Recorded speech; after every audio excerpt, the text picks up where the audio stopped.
World building, the map. We've discussed characters, villains. Personally, I think as well, what would have succeeded in Arkham Knight is if they had more areas where, and they had more moments where Batman really questioned himself, like he did in Arkham Origins. Well, obviously in Arkham Origins, he's going to, feel like, and he's gonna sit there and he's gonna be like, and that's because he's Batman. He's Bruce Wayne. He's obviously donned this cowl and this cape, and it's not about me not knowing what I'm talking about. It's me saying he's Batman at the end of the day. You know what I'm saying? And he's gonna challenge him. He's gonna challenge it. He needs to protect Gotham.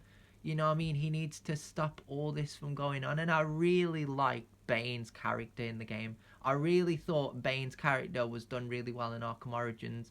And it kind of, again, what a lot of people have been saying, why Bane is such a moron in the later games, in Asylum. I didn't really see it so much in Asylum, but I did see it in City. So I think I'm thinking as well in Arkham Knight they could have at least they could have at least talked about, remember the asylum, remember back in Arkham City, like, just little conversations like that, and just talk about Joker and the other villains, and I wish that they had really thought about these villains. And it's like, comparing it to what I say, I'm not saying I don't like Arkham Knight. I'm saying Arkham Knight had so many problems. It had so many problems in terms of the story, in terms of the characters, in terms of, like, it was repetitive. It just copied Asylum. It copied City. It was a copy and paste, like what people say with Origins, the combat system in that game, to City. And it's like, you could have done something so different. Like, you could have made Batman this great character, and then,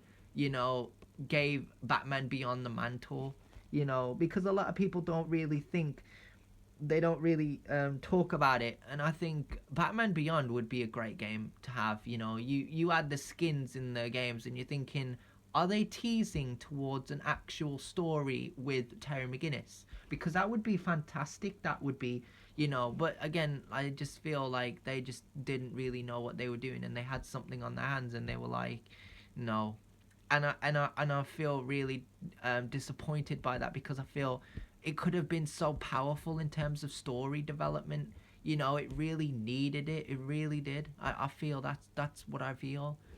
So, I want to do more discussions and talk more, about this, because I feel these two Arkham games, Asylum and City, they're my favorite, man. They're my favorite. You know what I'm saying? I mean that. They really are.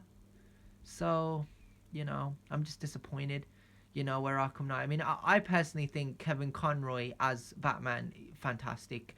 Well done performance. I actually like when I'm playing Asylum and City, because I got gameplays as well, and I do commentary on those. I'm not the best, but I'd try. I feel, you know, Arkham Asylum and Arkham City belong to Kevin Conroy, and I feel if they'd have gone from Roger Craig Smith to Bruce Greenwood, the guy who voices him in the cartoons, I feel it would have been nice to at least explore another Batman, another story, because everyone's like Kevin Conroy and Mark Hamill, and I agree. I am frustrated that they aren't voicing the characters anymore. And even to my knowledge, I feel Mark Hamill wasn't going to voice Joker after Arkham City, and it's kind of understandable, because he kind of like he kind of like died towards the end of the story of the game, so it kind of makes sense for Kevin Conroy and Mark Hamill to just stop voicing the characters in that particular series and just say the Arkham series is done for.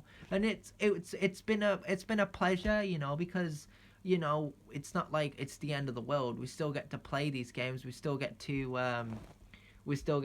share our opinions and thoughts on it. And I just feel making another Batman game, another story, and just exploring something completely different, where you have Joker in the story, but you also have these other villains, that would have been the main attraction to want me to play that game. And I would have been like, if I want to play a Batman game with Joker, I got Arkham Asylum. I've got it in my cupboard. I can just get it out and play it, and that's fine. You know, if I want a story with Hugo Strange, or you know, a really brilliant, well done Arkham story based game, whatever, I got Arkham City for that. So you know, they're different reasons to want to play these Arkham games, but you know, that's just what I think and how I feel. So